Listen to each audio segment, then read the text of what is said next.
శ్రీ తిరుమల రామచంద్ర గారి సాహితీ సొగతుని స్వగతం 5వ భాగం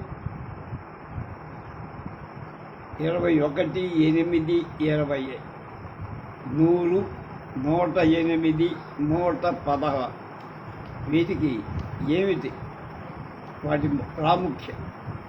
116 అనే మాట మన వ్యవహారంలో తరచూ వినిపిస్తుంది. ఏమిటి కట్నాలు కానుకలు అని ఏ పెళ్లి వారు అడిగినా ప్రశ్నిస్తారనుకోండి, ఏముంది మామూలే 1116 అల్లుడికి ఆడపడుచుకు లాంఛనాల కింద 116 అని సమాధానం వింటాం. అష్టావధానం చేస్తారే, ఏమిటి సన్మానం అంటే 116 ఆ 116 అని కొంత అసంతృప్తితో ప్రత్యుత్తరం వస్తుంది. ఆ కథకు 116 ఇచ్చారటని అని ఆశ్చర్యం ప్రకటిస్తారు కొందరు. కథకులకు కమామీషులకు ఇంత బహుకారమేమిటి అని. మరి ఇంత ప్రచారంలో ఉన్న ఈ 116ల మూలమేమిటి? ఎలా ఇంత ఖ్యాతి సంపాదించిందంటే సమాధానం చెప్పడం కష్టమే. 100 మనకు పెద్ద సంఖ్య, సంపూర్ణ సంఖ్య. 100 ఏళ్ళు జీవించు నాయన అంటారు పెద్దలు పిన్నవాళ్ళను ఆశీర్వదిస్తే. శతమానం భవతి శతాయుః పురుషః శతేంద్రియ ఆయుష్యేవేంద్రియే ప్రతిష్టతి అనే ఆశీర్వచనం మనం తరచుగా వినే. మన పూర్వుల లక్ష్యం పశ్యేమ శరదశతం జీవేమ శరదశతం నందామ శరదశతం మోదామ శరదశతం భవామ శరదశతం ప్రబ్రవామ శరదశతం అజితాహ శ్యామ శరదశతం అన్నది. 116 ప్రసక్తి ఎక్కడా లేదు. జ్యోతిష శాస్త్రం ప్రకారం వింశోత్తరీ దశా గణన అనుసరించి మన పూర్వులు మానవుడి వయస్సుకు కట్టిన లెక్క 120. ఈ లెక్క 60ని రెట్టించి ఏర్పాటు చేసిందన్నారు కొందరు. గ్రహాలన్నీ ఒక్క స్థానం నుంచి ఒకమారు బయలుదేరిన పక్షంలో మళ్ళీ అక్కడ చేరటానికి 60 ఏళ్ళు పడు. కనుక ప్రభవ మొదలు క్షయ వరకు 60 సంవత్సరాలు లెక్క ఏర్పరచారు. దాన్ని 2తో హెచ్చిస్తే 120 అన్నారు. కనుక 116కు 120 అనేది వ్యవహారంలో ఉండాల్సింది. కానీ 100 సంఖ్య 100 ఒక పూర్ణ సంఖ్య. 16 సంఖ్య మనకు చాలా ముఖ్యమే. చంద్రుడి కళలు 15 మనకు కనిపిస్తాయి. 16వది సూర్యుడిలో చేరిపోతుంది, కనిపించదు. 16వ సంఖ్య అంత ముఖ్యమైంది కనుక 100ను మొండిగా ఉంచడం ఇష్టం లేక 16 చేర్చి 116 అన్నారు. మర్యాద చేసే సందర్భంలో ఒక పండితుడు చెప్పిన 16 ఎందుకు? మనకు మంత్రశాస్త్రం ప్రకారం 108 శ్రేష్ఠ సంఖ్య కదా. అష్టోత్తర శతనామావళి, అర్చన, జపం మొదలైన ఉన్నాయి కనుక 108 ప్రచుర వ్యవహారం కావలసి ఎందుకు కాలేదు అనే ఎదురు ప్రశ్న వస్తుంది. కనుక మనకు 4తో హెచ్చ వేస్తూ పోయే పద్ధతి.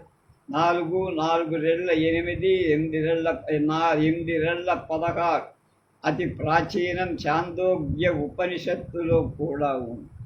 ఈ 4 గుణం. దీన్ని 16 కళలనే సంప్రదాయం కలిపి 116 అన్నారేమో.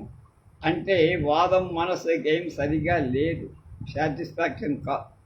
పూర్వం సంస్థానాల్లో పండితులకు సంభావనలు ఇవ్వడం వల్ల ఈ వ్యవహారం ఏర్పడి పూర్వపు నిజాం ప్రభుత్వం హాలీ సిక్కా 100 రూపాయల, బ్రిటిష్ ఇండియా ప్రభుత్వం గాడి 100 రూపాయల మారకం వార 16 రూపాయలు. కనుక నిజాం సంస్థానాల ప్రభువులు ఇతర ప్రాంతాల కవి పండితులకు సంభావనలిచ్చేటప్పుడు మారకం వారాతో కలిపి 116 రూపాయలు ఇచ్చేవారు. హాలీ రూపాయలు 116 అయితే గాడి రూపాయలు 100.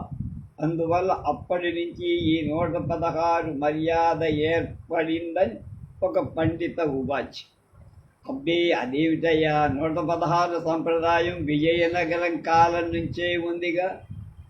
తెనాలి రామకృష్ణుడు కృష్ణరాయలపై చెప్పారు, నరసింహ కృష్ణరాయల కర మరుదగుకి ఒప్పి కరిభిత్ గిరిభిత్ కరిభిత్ గిరిభిత్ కరిభిత్ గిరిభిత్ స్వరంగ కమనీయంబై అనే చాటు పద్యంపై అతనికి భట్టుమూర్తికి వివాదం జరిగింది. అంత తిమ్మరసు లేసి పై పద్యం కన్నా బాగా పద్యం చెప్పిన కవి సింహాసనం అలంకరించాల్సిందని సవాలు చేశారు. దానికి భట్టుమూర్తి ఉగ్రుడై, లొట్ట ఇదేటి మాట పెనులోభులతో మగమాట మేల దాపెట్టుదు దండముల్ సొకవి బృందమునకే అతి భక్తి సారెకున్ గట్టిది ముల్లలేబదియు గాగల 116 రట్టడి భట్టుమూర్తి కవిరాజిని మార్గమెరుంగ చెప్పి అని ఎదురు సవాలు చేసినట్లు గురదాడ శ్రీరామూర్తి గారు కవి జీవితాల్లో చెప్పారు. ఈ చాటోత్పల మాలిక సుప్రసిద్ధం కనుక 116 వ్యవహారం నిజాం రాజ్యానికి ముందే అని ఒక పరిశోధకులను ఇంత ప్రసిద్ధమైన మాట నిఘంటువులకు ఎక్కలేదే. 106, 108 తిరుపతులు అన్నవి ఎక్కినప్పుడు దివ్యములు 108 తిరుపతులకు పరమపదమైన శ్రీ సర్పపురమున అని భీమఖండంలో శ్రీనాథుడి ప్రయోగమే ఉందిగా. 108కి చాటువుల నుంచి ప్రయోగాలు ఏర్పడకపోవటం నా తప్ప అంటారు పరిశోధన. ఇతర ప్రాంతాల్లో ఈ సంప్రదాయం ఉందా అంటే లేదు. ఉత్తర భారతం అంతా 100 అని మొండిగా ముగించటం మంచిది కాదని, దానికి సాతత్యం ఉండాలని ఒక్కటి చేర్చి 101 ఇస్తా. ఇదే దక్షిణాదిలో ముఖ్యంగా నాటుకోట సెట్లలో ఉంది. 110 కూడా కొన్ని ప్రాంతాల్లో ఉంది. పరిశీలన చేయగా 116 అనేది 1000 ఏళ్ల నాటిదేనని స్పష్టం. మొహంజదారో సర్వకాలలో దొరికిన ప్రాచీన జాతి వారి గృహోపకరణాలలో దువ్వెన కూడా దానికి పండ్లు 116 ఉన్నాయని ఇండియన్ యాంటిక్వరీ 1913లో ఎవరో పండితులు రాశారు. ఛాందోగ్యోపనిషత్తులో 116 సంవత్సరాల ఆయుస్సు కోసం పలు పడిన కొన్ని మంత్రాలు కూడా ఉన్నాయి. ఏతద్దస్మ తద్విద్వానాహమైదాస ఐతరేయ సకిమ్మా ఏవ దశతపసి యోగమనేన పేష్యామీతి సహషోడశం వర్షశతమజీవత్ సహషోడశం వర్షశత జీవతి యయేవం వేద. ఇతరుని కుమారుడైన మహీదాసుడు, ఇతరుడు అనే అతని కొడుకైన మహీదాసుడు ఈ యజ్ఞాన్ని తెలుసుకున్నవాడు రోగంతో ఇలా అన్నట్ట, నన్నెందుకు ఊరికే బాధిస్తావు, నీతో నేను చావను అని ఆ రోగాన్ని ప్రతిఘటించి 116 సంవత్సరాలు జీవించాడు. కనుక ఈ యజ్ఞం తెలుసుకున్నవాడు 116 సంవత్సరాలు జీవిస్తాడు. తద్ధేతద్ధోర అంగిరస కృష్ణాయ దేవకీ పుత్రాయోక్త్వా వాచా పిపాస ఏవ సబభూవ సోంతతేలాయామేతత్రయం ప్రతిపద్యేతాక్షతమప్యచ్యుతమపి ప్రాణసగంసిత మసీత తత్రైతే ద్వే రుచే భవత. అంగీరస వంశుడైనటువంటి ఘోరుడు అనేటువంటి దేవకీసుతుడైన కృష్ణుడి ఈ యజ్ఞాన్ని దీర్ఘాయుష్య విద్యను నేర్పాడు, చెప్పాడు. ఆ తర్వాత దేవకీ నందనుడు ఒకసారి మరొక జిజ్ఞాసకు అవసానం సమీపించినప్పుడు తన్ను ఉద్దేశించి నువ్వు అనస్వరమైన వాడివి, మారని వాడివి, ప్రాణం కంటే మధురమైన వాడివి అని చెప్పి ఈ విధంగా 116 ఏళ్ళు బతికాడు నల్లనై. దీన్ని బట్టి మన పూర్వుడు శతమానం జీవించే విద్యను సాధించిన తర్వాత మరి 4 కాలం జీవించటానికి ప్రయత్నించారనేది స్పష్టం. అంటే వేదకాలంలో శతమానానికి పాటుపడిన వారు కాలానికి తమ జీవితాన్ని 16 సంవత్సరాలు పెంచుకోవడానికి మార్గాలు వెతుక్కున్నారు. అప్పటి ఆ వైదికాచారమే మనలో సకృత్తుగా నిలిచిపోయి ఉంటుందనుకుంటా. అంతేకాక మన పూజలలో షోడశోపచార విధి మనకు తెలుసు, అది మంత్రశాస్త్రం వ్రతకల్ప సమ్మతం కూడా. ఈ షోడశోపచార విధిలోని షోడశ సంఖ్య ఔపచారికంగా 116లలో చేరిందేమోనని ఒక మిత్రుడంటాడు నాకు. ఈ సమంజసంగానే 100 రూపాయలిచ్చి అర్ఘ్యపాద్యాది షోడశోపచారాల కోసం చెరొక సువర్ణ పుష్పము, సాధారణ పుష్పము ఇవ్వటం ఆచారమై క్రమంగా 116 ఉండొచ్చు. అపర కర్మలలో చేసే దానాలలో షోడశ దానాలు ఉన్నాయి. 100 రూపాయల దక్షిణ, ఒక్కొక్క దానానికి ఒక్కొక్క రూపాయు రూపో చొప్పున 16 కలిసి 116 అనే వ్యవహారం కూడా వచ్చిందేమో. ఈ దానాలకు ఈవికి మూర్తి కల్పనే షోడశ భుజ దుర్గాదేవి కావాలి. షోడశ సంఖ్య ప్రాధాన్యం తెలిపే సంస్కృత భాషలో ఎన్నెన్నో ఉన్నాయి.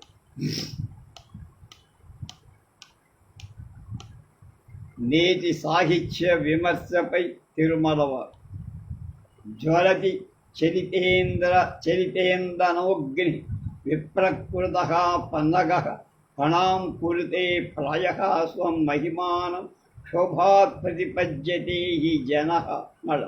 జ్వలతి చరిత ఇంధనోగ్ని, ఇంధన అగ్ని, విప్రకృత పన్నగ ఫణాం కురుతే ప్రాయః స్వం మహిమానం శోభాత్ ప్రతిపద్యతే హి జనః. కొర్రవులు కదలిస్తే అగ్ని మండుతుంది భగ్గున, పొడిస్తే పాము పడగ విప్పుతుంది, కలవరం పుట్టిస్తే మానవుడి స్వస్వభావాన్ని చెక్కబట్టు అన్నాడు కాళిదాసు. ప్రకరణాంతరంలో ఈ సూక్తిని మనం సాహిత్యానికి సమన్వయించుకుందాం. ప్రస్తుతం ఆత్మవిమర్శలాగానే ప్రతి విమర్శ అవసరం. సానబడితే కానీ వాడి పొట్టదు కదా. అందులోని వ్యష్టి సమస్తుల భూత భవిష్యత్ వర్తమానాలతో పెనవేసుకున్న సాహిత్యాన్ని విమర్శ పరామర్శలు మరీ అవసరం. మానవుడు ఏవేవో కలలు కంటాడు, ఊహిస్తాడు. వాటిని మొదట సాహిత్యంలో సాక్షాత్కరింప చేసుకో.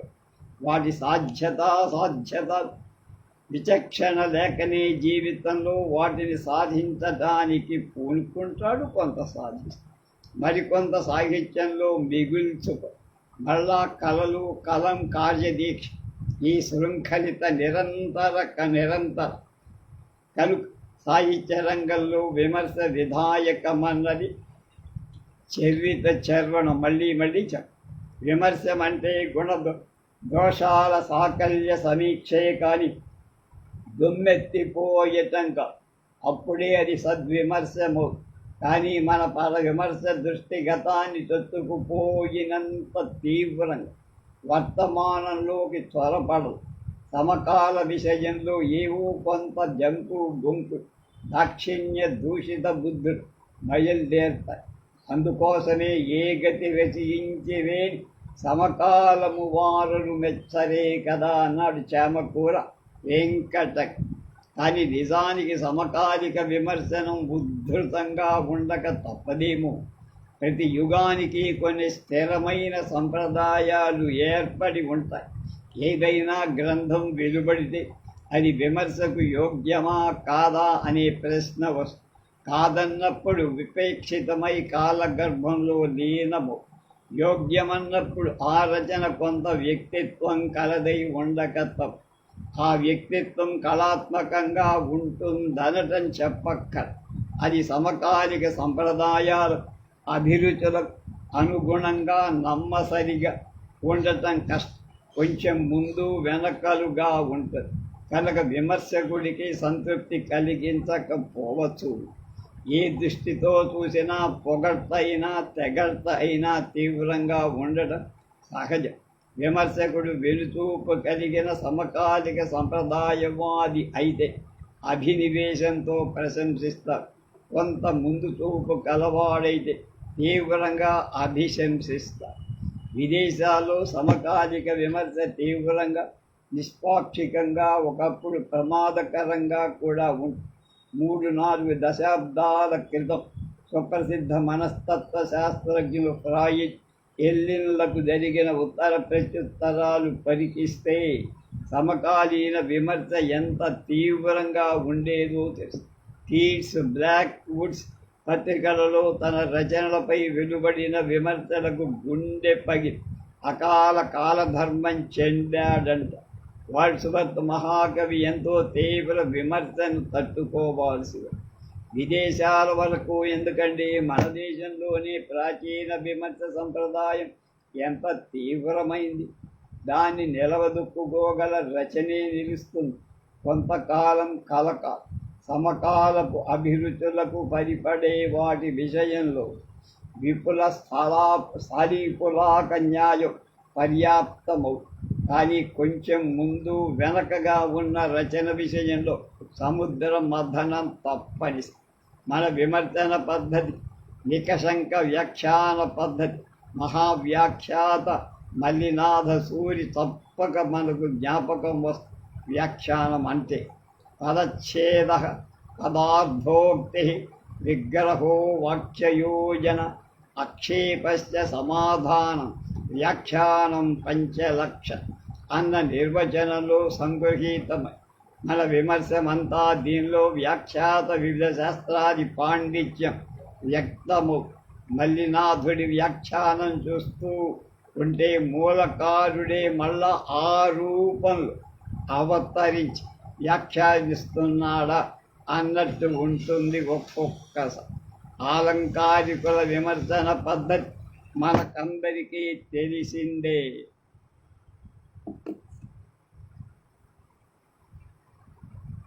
యాంప్లిఫై చూడమన్నాను, చూస్తారు కొద్దిగా కొత్తగా మనం యాంప్లిఫై అది నా డబ్బులు ఉంచాడు. మల్లినాథుని వ్యాఖ్యానం చూస్తూ ఉంటే మూలకారుడే మళ్ళా ఆ రూపంలో అవతరించి వ్యాఖ్యానిస్తున్నాడా అన్నట్లు ఉంటుంది ఒక్కొక్క. ఆలంకారికుల విమర్శ పద్ధతి మనకందరికీ తెలిసింది. దాని పర్యవసానమే భామహాలంకారం. మొదలు అలంకార మణిహారం దాకా ఉన్న వివిధ చర్చా గ్రంథం. రాజాస్థానాల సంగతి మరింత రంజక్.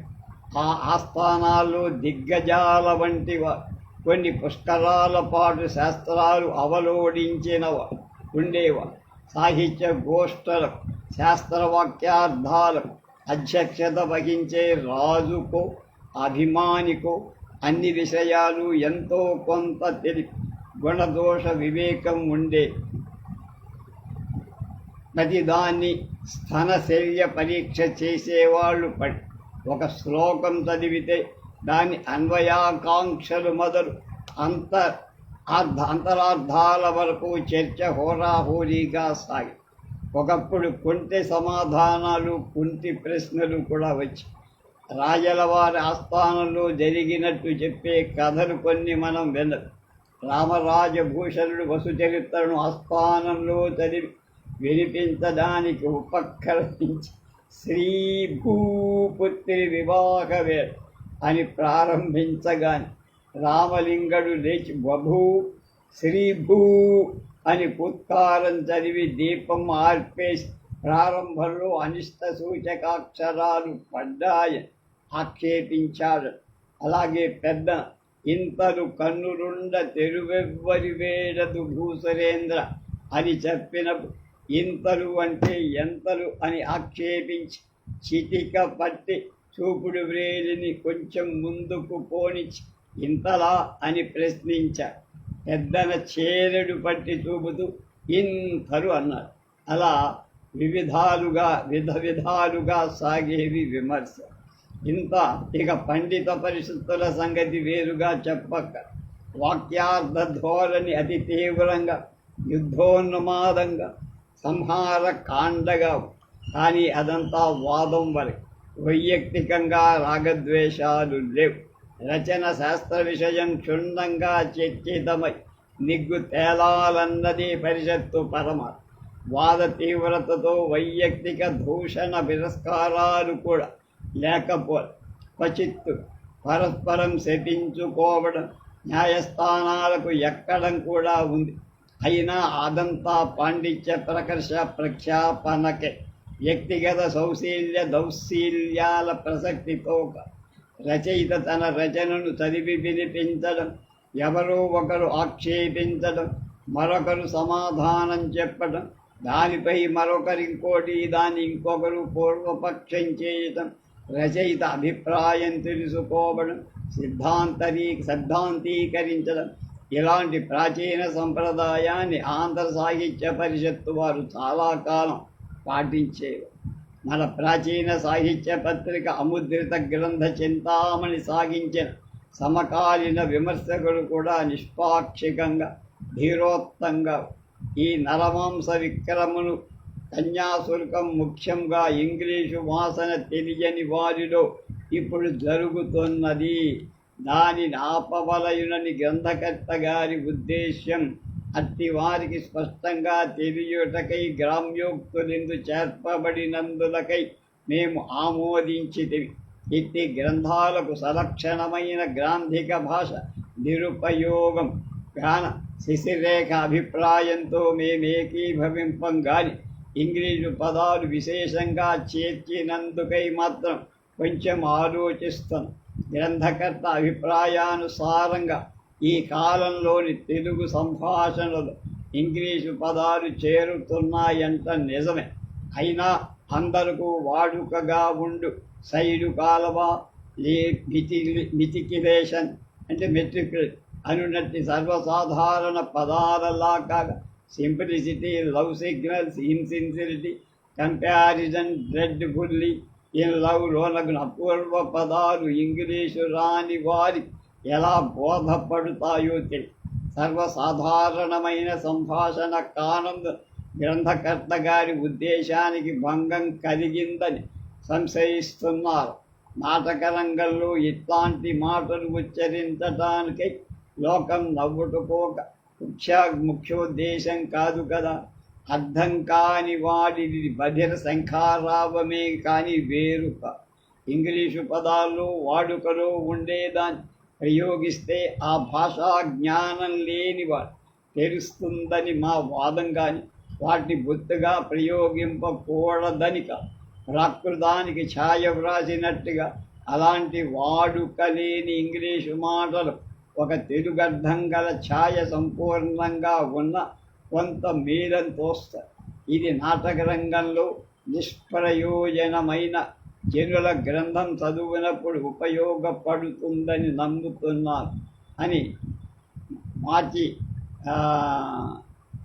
పత్రికలో గరదాడవారి కన్యాశుల్కాన్ని గురించి విమర్శించింది.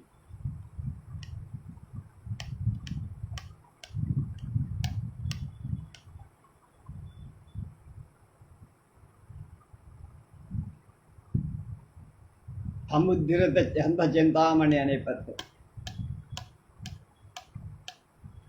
నరచరిత్రను తమ ఇష్టానుసారంగా కొంత మార్చి మరికొంత చేర్చి ఎందు వ్రాసి ఉన్న పీఠికలో వ్రాయబడిన విధంగా ఏది ఎలా ఉన్న దమయంతులకు పరస్పర అనురాగం కలిగించిన హంస ప్రచారం ఎక్కడ లేకపోవడం కథకు లోపం కలిగిస్తోందని మా ఆశయం. సంస్కృతాంధ్ర నైషధం వందులో నర ప్రస్తావన ఉంది కదా. ఇట్టే చివరికి వారి ఇష్టానుసారంగా కొత్త యుక్తులు కల్పించి వ్రాస్తే కొంతకాలానికి నన్ను చరిత్రలో అనేక భేదాలు కర్పడి వాస్తవం మరుగుపడు. ఇంకా కొన్ని నూతన కల్పనలు వ్రాయబడి మూలానుసరణంగా వ్రాయాలని మా ఇష్టం. అప్పుడు ఎలాంటి శంకలు పుట్టవు కదా అని చిత్రనీయాన్ని విమర్శించింది. విమర్శ ఎంత ఉదాత్తంగా సంయుతంగా ఉందో పాఠకులు గ్రహించేవాడు. కవులు తమ కావ్యం ప్రజల సొమ్ము అనుకున్నప్పుడు, విమర్శకుడు తన విధి సంఘసేవ అనుకున్నప్పుడు ఇలాంటి సద్విమర్శ సాధ్యం. అప్పుడు సంయమం, సహృదయత వాటంతట అవే అగపడు. అయితే కవి తన రచన ప్రజలదనుకోవడం, విమర్శకుడు తన పని సంఘసేవ అనుకోవడం, ఈ రెండింటికి యౌగౌపద్యం కూడా అవసరం. ఈ రెంటిలో ఏ ఒక్కటి ఉన్నా ప్రయోజనం విపరీతం. కవి తన రచన తన సృష్టి కనుక గొప్పదనుకొని మురిసిపోత, అందువల్ల ఎలాంటి విమర్శ సహించలే. ఈ అసహనం చూసి విమర్శకుడు మరీ రెచ్చగొడత కనుక విమర్శ అభివృద్ధికి వాదోపవాదాల అర్భటి. ఎలాంటిదైనా సుఖాంతమైన సహనం మూలబంధం కాదు. ఈ సహనం మనలో ఇతర జాతుల అభ్యుదయం చూసైన అభివృద్ధి కావాలి. స్వాతంత్రం తరువాత పొంగి పొరలాల్సి ఉండాలి. పరాయి పాలన వల్ల కలిగిన అసహనం, అసంతృప్తి కూకటి వేళ్లతో ఊడిపోవాలి కనుక అది ఎందుకో అలా జరగదు. పరాయి వాడు మెడుతూ ఉన్నప్పుడే మనలో మనం అసహనంగా మెదిగే వారము అన్న అభిప్రాయం పాతుకుంటుంది. కొన్ని రంగాల పరిణామ విపర్యాయం చూస్తే స్వాతంత్ర సముపార్జనతో సమసిపోవాల్సిన కులమతత్వం విశృంఖలత కారణంగానూ మరింత ఎక్కువ బలం చేకూర్చుకొని సాహిత్య రంగంలో తిష్ట వేసింది. పదవులు, ప్రాపకాలు, ఎన్నో దాక్షిణ్యాలు, వీటితో విలువ కట్టే పరిస్థితులు, విచిత్ర పరిస్థితులు, సహన స్వరభిలమైన కవి హృదయం చిత్తశుద్ధి చిందులాడి విమర్శకుడి మనస్ఫూర్తి ఈ విపరీత పరిస్థితిలో తమ స్థాయిని నిలుపుకోవడం ఎలా? రాజకీయ రంగంలోని కుక్కమూర్తి పిందరు సాహిత్య రంగంలో పుట్టుకు వచ్చినప్పుడు దానిలోని ముఠా మనస్సు ఇక్కడ ముందుకు వచ్చినప్పుడు సద్విమర్శ వికాసం ఎలా సాధ్యం? వక్తలో, స్వీకర్తలో సహృదయతతో పాటు సంయమం అవసరమని ఇదివరకే గుర్తించా. ఇప్పటి విద్యా విధానం అలాంటి శిక్షాశక్తి కానీ, సంయమనాన్ని కానీ, మనస్సును కానీ పెంచిందా అంటే మీనమేషాలు లెక్క పెట్టాల్సింది. కనుకనే విమర్శకుని దృష్టి కామిలా దూషితం కావడం, రచయిత దృష్టి అహంకారపూరితం కావడం జరిగే. సద్విమర్శ రావటానికి కావ్యం చిన్నదైనా పెద్దదైనా విశిష్టత ఉంది. దానికి ఒక ప్రతీక స్థాయి ఏర్పడు. దాన్ని గుర్తించడానికి కొంతకాలం పడు.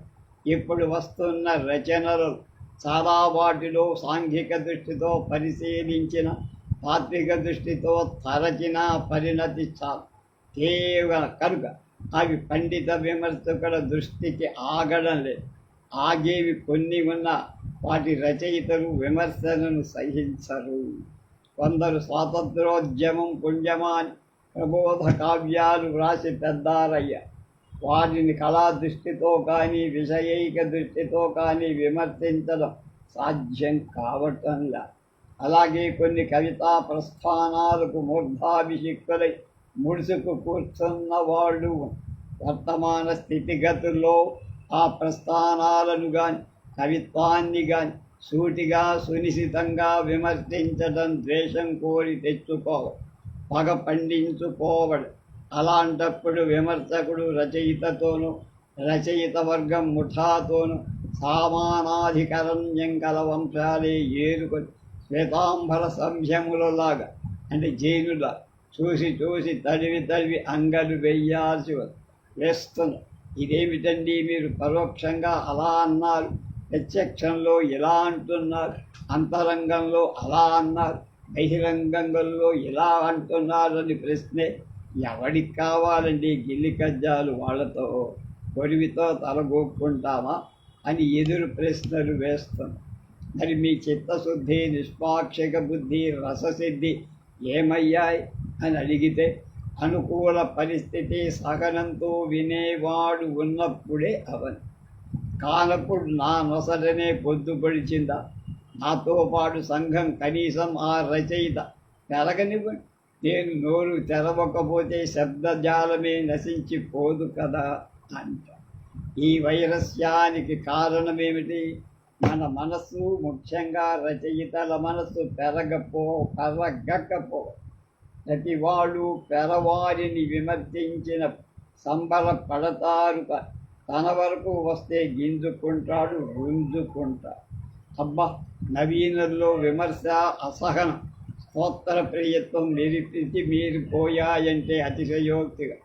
నేడు వేల 4 చెరగులా ఏకమవుతున్న వివిధ సంస్కృతుల సమ్మేళనం కారణం.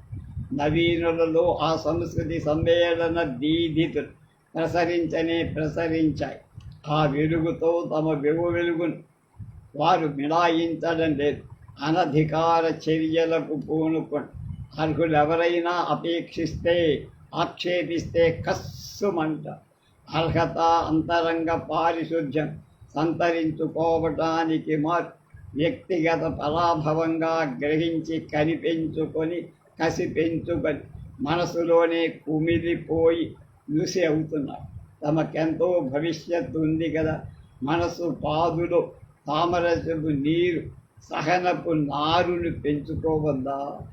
ఈ పరిస్థితిలో ఎవరు పూర్వుల్లాగా వజ్రాయుధం ఎత్తుతారు? ఎవరు ఉదయంతో జ్ఞానం ఉదయింపజేస్తారు? ఎవరు పరశువుతో ప్రత్యక్షమవు? ఎవరు చింతామణితో దోషామయాలు వివారిస్తారు? కనుకనే చిత్తశుద్ధి శూన్యమైపోతోంది రచయిత. మరైతే రాబోయే విమర్శలు ఎలా ఉంటాయి? ఎలా రూపుదిద్దుకుంటాయి? వ్యంగ్య ప్రధానంగా ఉత్ప్రాస రచనల రూపంగా వస్తాయా? ఈ పద్ధతి అభిలనీయం కాదు. మనకు వేటికి వరవడి పడమటి గడ్డే కదా. అక్కడి ఉత్తమ స్థాయి సాహిత్య పత్రికలు తెరగేస్తే తెలుస్తుంది విమర్శలు ఎంత వీర విహారం చేస్తాయో. సాహిత్యంలో అభిప్రాయ భేదాలు, వైయక్తిక స్నేహ గౌరవాలు అడ్డు రావని సత్యం వెదజల్లుతూ ఉంటాయో. సంఘంలో అలాంటి పరిస్థితిని, సహృదయ సుందరమైన స్థితి, సహన బంధురమైన స్థితి కల్పించడానికి, తద్వారా సాహిత్యంలో అలాంటి ఉన్నతిని సృష్టించడానికి మనమందరం పాటుపడద్దాం. మనం ప్రతిదానికి పంచవర్ష ప్రణాళికలు తయారు చేస్తాం.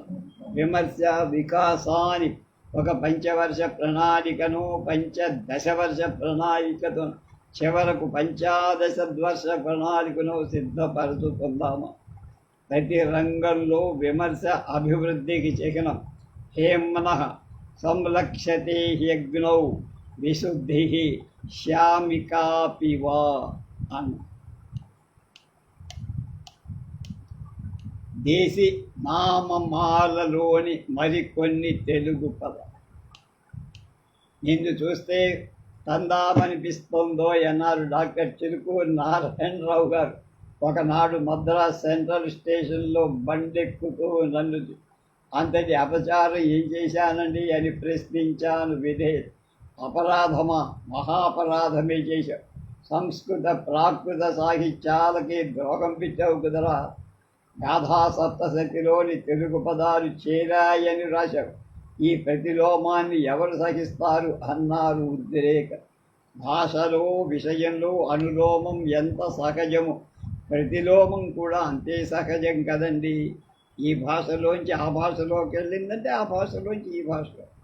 రాజకీయ ప్రాబల్యం, సాహిత్య ప్రాచుర్యం, మత ప్రాభవం, ఈ కారణాలతో వ్యాపించిన సంస్కృత భాష విభిన్న సంఘాలతో, జాతులతో సంబంధం ఏర్పడిన కొద్ది వాటి భావాలను, వాటి భాషల పదాలను గ్రహించుక, అన్య భాషా పదాలు సంప్రదాయాలను సంతరించుకొనకపోయి ఉంటే సంస్కృత ప్రాహిత్యం ఇంత విస్తరించి ఉండేది కాదని విమర్శకులు అంటారు.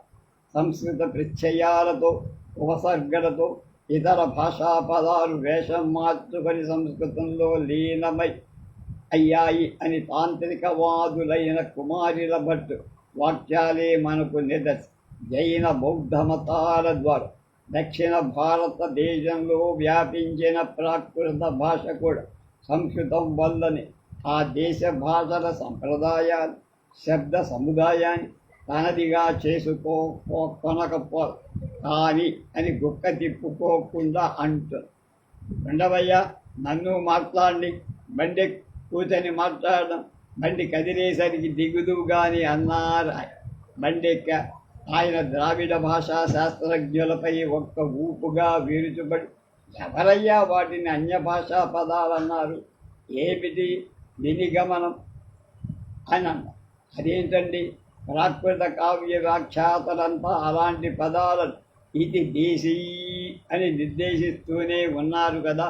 వారు దేశ్యాలను ప్రాకృత ముద్ర వేద్దామనే వ్యామోహం లేనందుల దేశీ అని ప్రత్యేకంగా పేర్కొన్నారు. రోలంబ, రించోడి, పాలూరాది ప్రదేశ పదాలు ప్రాకృతంలో చేరిపోగా వాటిని సంస్కృత పద ప్రాంతిలో సంస్కృత మహాకవులు కూడా గతానుగతికంగా ప్రయోగించగా మేదిని మొదలైన సంస్కృత నిఘంటు స్వీకరించి సంస్కృత ముద్ర వేశాయి. రోలంబ శబ్దం సంస్కృతేపి వేచిద్గతనాగతి కథయా ప్రయుంజంతి అని ఆచార్య హేమచంద్రుడు దేశీ పదమైన దేశీ నామమారులో చర్చించాడు కదండి అన్నాను. 11వ శతాబ్దంలో పుట్టిన ఆచార్య హేమచంద్రుడా నీకు ప్రమాణం. దేశీ నామాలు అని తన దేశీ నిఘంటువులో హేమచంద్రుడు తద్భవాలనదగిన అమియడి గాము పురిల్ల దేవో వంటి పదాలు దేశీ పదాలన్నాడని దాన్ని రెండవసారి సంస్కృతీకరించిన శ్రీ పరవస్తు వెంకట రామానుజ స్వామి గారు పీఠికలో తెలియజేశారు. చూశావు కదా అన్నారు ఆయన వెటకారంగా.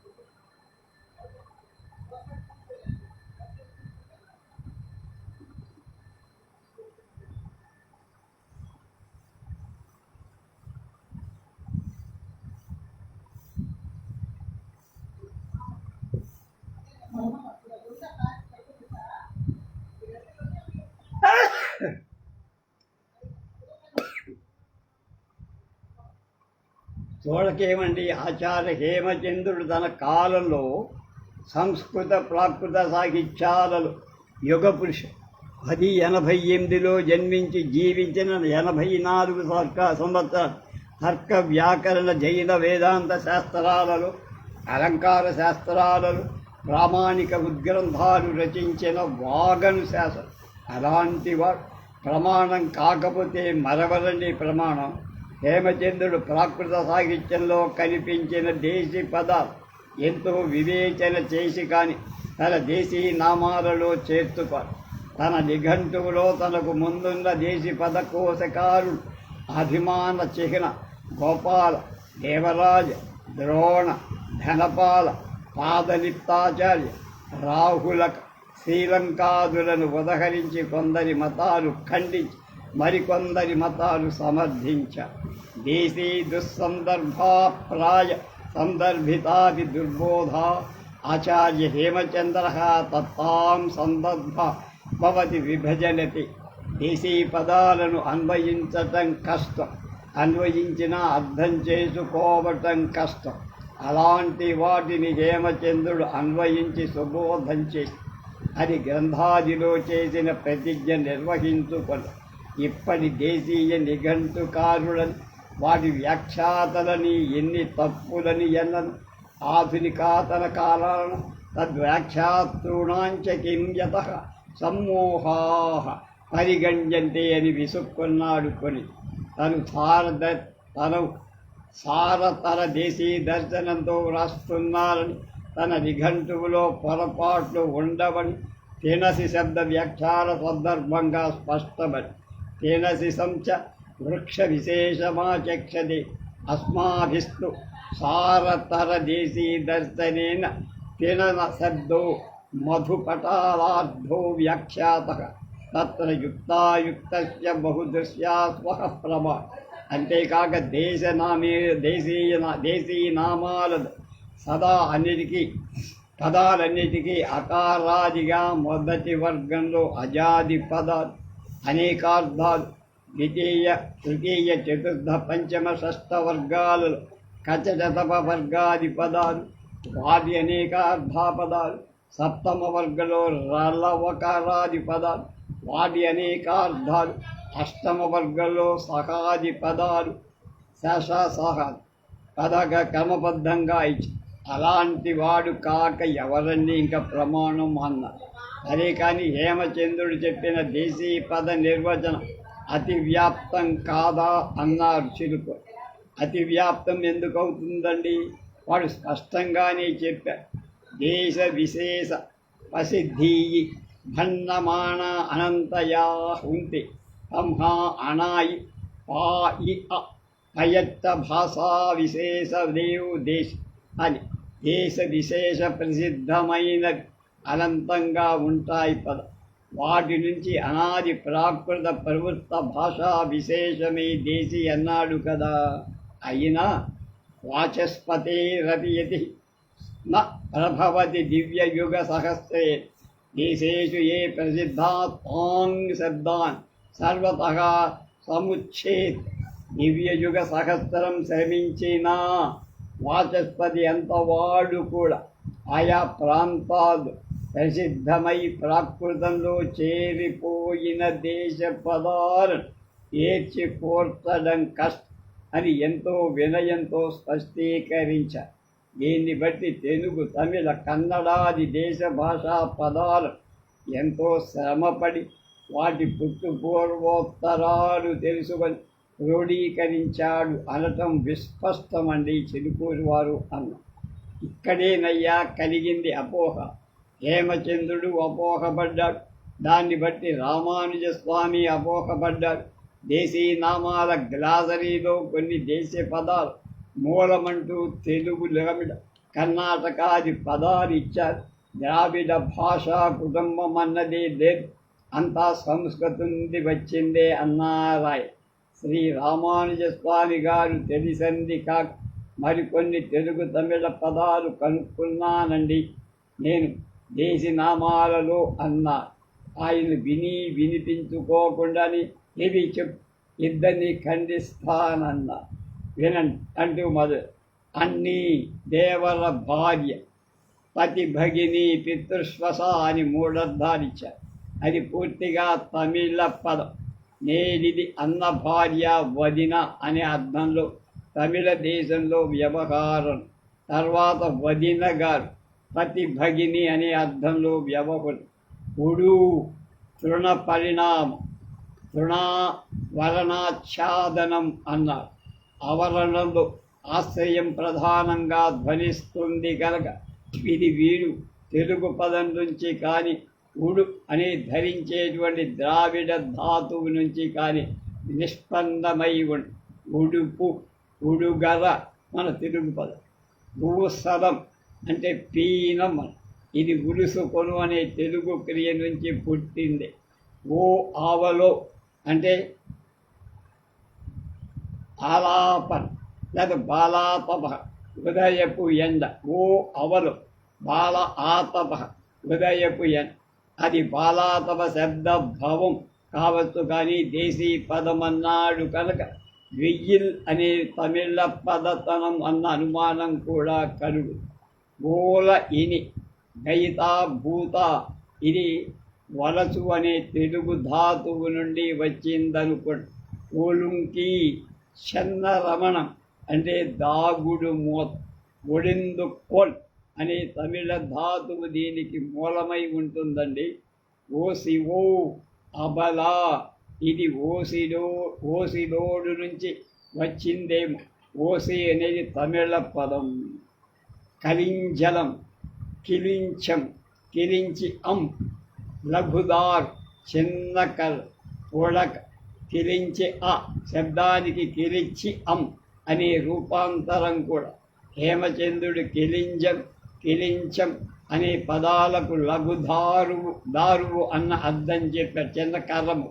కానీ గాథా సప్తశతిలో కిలించ అ కంటకేన అని ప్రయోగం ఉంది. కిలించి ఆ కంటకం అంటే చిన్న ముడి. ఈ కిలికించి ఆ క్రమంగా కిలింజం కిలించం అని మారి చిన్న పుడక అనే అర్థంలో రూఢమై ఉంటుంది. మనకు సన్నని నీచమైన అనే అర్థాలు కిలించు కించు శబ్దాలు.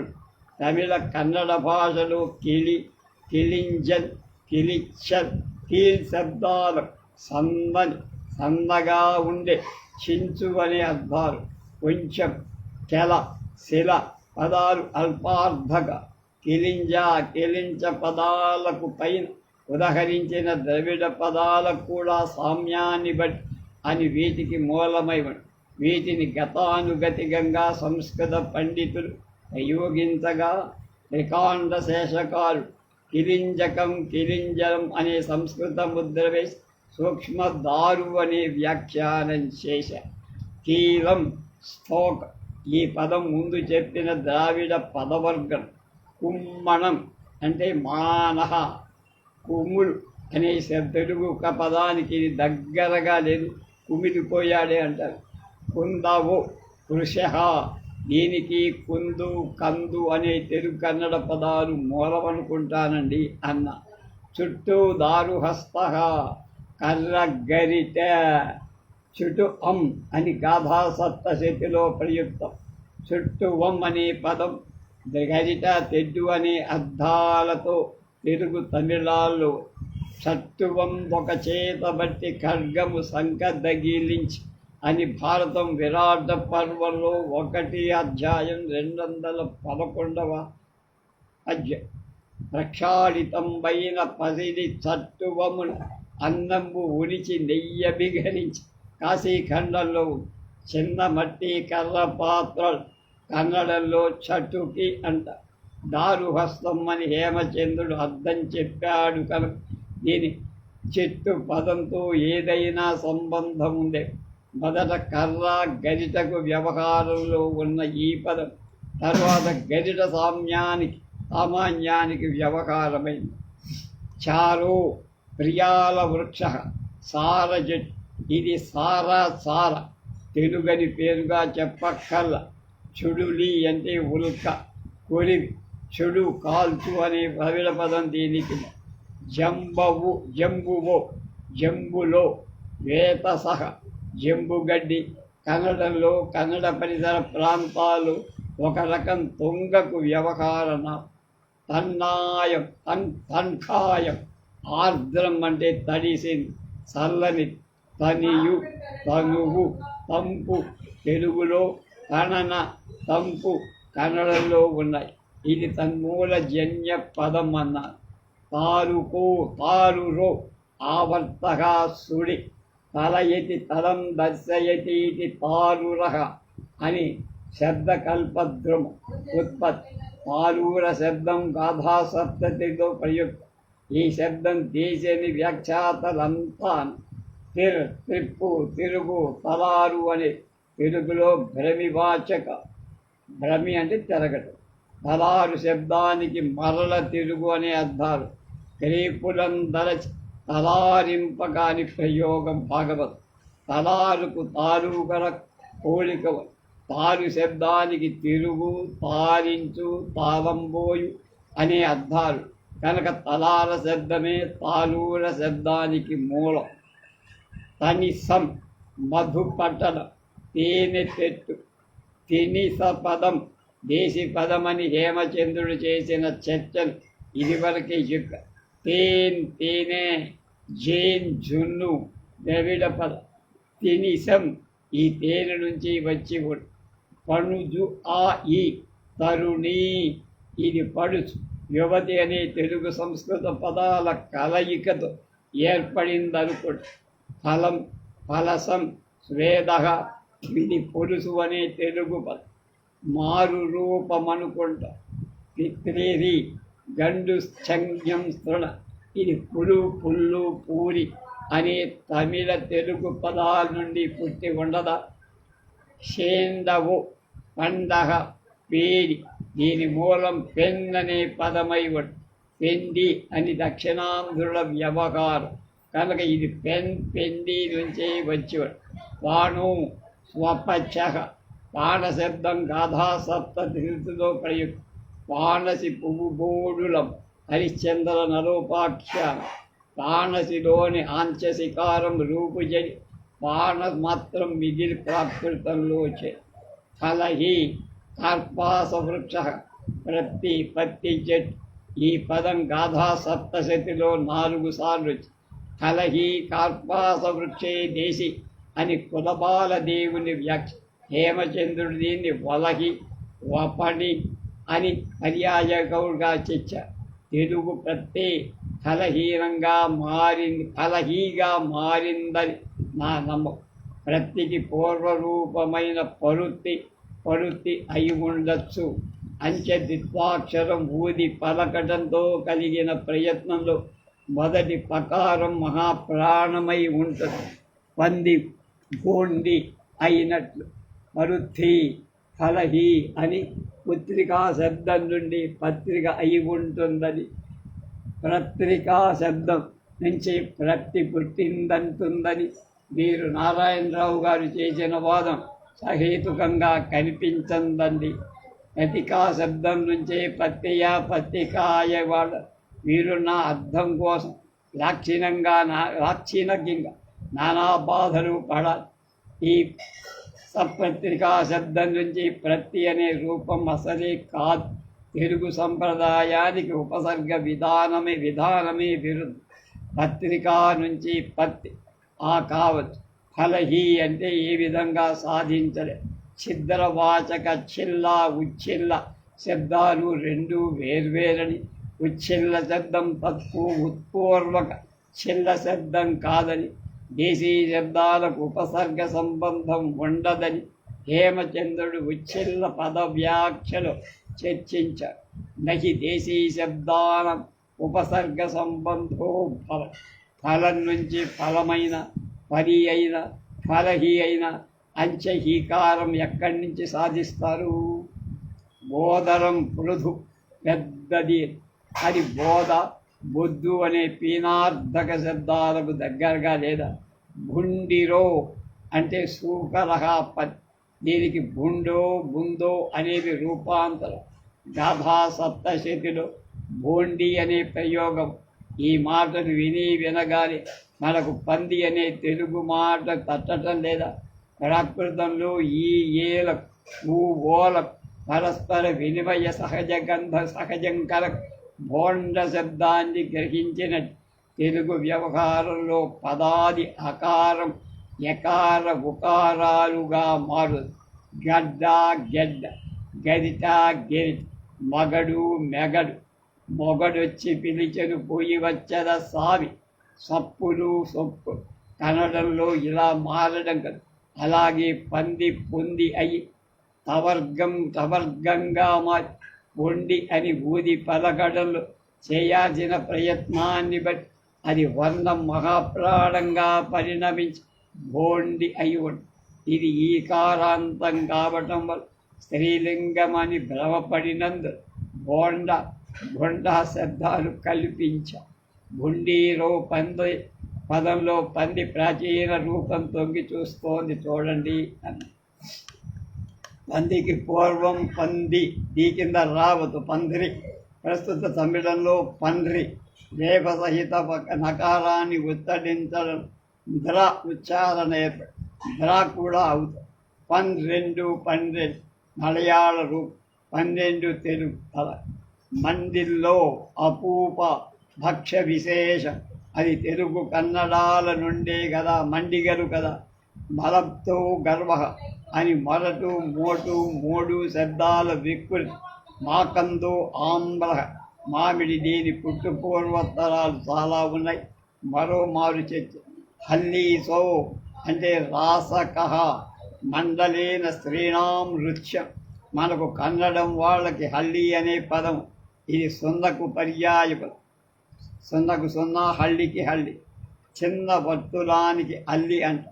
కొన్ని ప్రాంతాల్లో గోళీలను కూడా అల్లికాయలంటే గుండ్రటి బొంగరాలాటలో నేల మీద గుండ్రను గీసి దాని మధ్యన ఒక బొంగరాన్ని ఉంచుతుంది. అలా గీచే గుండ్రని గిరిని అల్లి అంట. అలాగే పిల్లలు ఒకరి చేత ఒకటి పట్టుకుని గుండ్రంగా పందెం కట్టి నిలబడాలి. అల్లి కట్టడం కనుక ఈ అల్లే హల్లిసో అయ్యుందేమో. హల్లీనం అంటే అల్లీ కాకూడదా అని ఎదురు ప్రశ్న వేస్తారు కదా. కావచ్చు, కానీ హేమచంద్రుడు దీన్ని దేశీపదంగా పరిగణించాడు కనుకనే ఈ శ్రమ. వడ్డా అంటే పణహ, పందె. అది ఒడ్డు అనే తెలుగు పదం. వక్ృతే అయి ఉండదు. ఒడ్డాడు, పందెం ఒడ్డాడు. హేరంబో మహిషః, దొన్నపు. ఇది ఎరుమై, ఎమ్మె, ఎరుము నుంచి వచ్చి సంస్కృతంలో చేరి అన్యార్థవాచనమైందని కిట్టల్ తన కన్నడ నిఘంటువులో రాసి హేమచంద్రుడు దీన్ని దేశి అంటున్నాడు కనుక ఎరుమై నుంచి అది ప్రాకృతంలో చేరి ఉండవచ్చు. పూరణం అంటే వస్త్రం. ఇది పూర్వై, పూరణం అనే ద్రవిడ పదాల నుంచి వచ్చి. పూర్వై అంటే కప్పుకొనే వస్త్రం. ఇంకా ఎన్నో ఉన్నాయి ద్రవిడ పదాలు. అలా చెబుతూ బండి ఆరకోణంలో ఆగినప్పుడు కానీ తెలియదు ఎంతసేపు అయింది. మరొక సమస్య వచ్చి చిక్కట్టు లేకుండానే బండి ఎక్కా. చూసావా, నీకు ఇదే శిక్ష. తెల్లవారుజామున బండి ఎక్కి మద్రాసు చేరు. మరొక మారు హోరాహోరీగా పోట్లాడుకుందాం. ద్రావిడ భాషా నాద సన్నిపాతం ముంచుకొచ్చింది. మీ అందరికీ స్వాస్థ్యం కలగాలంటే కొంతకాలం పడుతుంది అన్నారు ఆవేదనతో. నేను బండి దిగా. బండి కదిలింది. సాహిత్యంలో అభిప్రాయ భేదాలు వ్యక్తిగత ద్వేషంగా భావించుకొని పగబట్టే ఈ కాలం ఎక్కడా? అభిప్రాయ భేదాలు వేరు, అభిమానాలు వేరు. అభిమాన ఆదరాలు మానవత్వాన్ని, సాహిత్యంలో ఉన్న మతభేదాలు అడ్డురావనే ఆ సహృదయ విమర్శక పరిశోధనగ్గరని ఎక్కడ. అలాంటి ఉదాత్త హృదయుడు మరొకడు నాకు కనిపించలేదు. చిరుకూరి నారాయణరావు లాంటివి.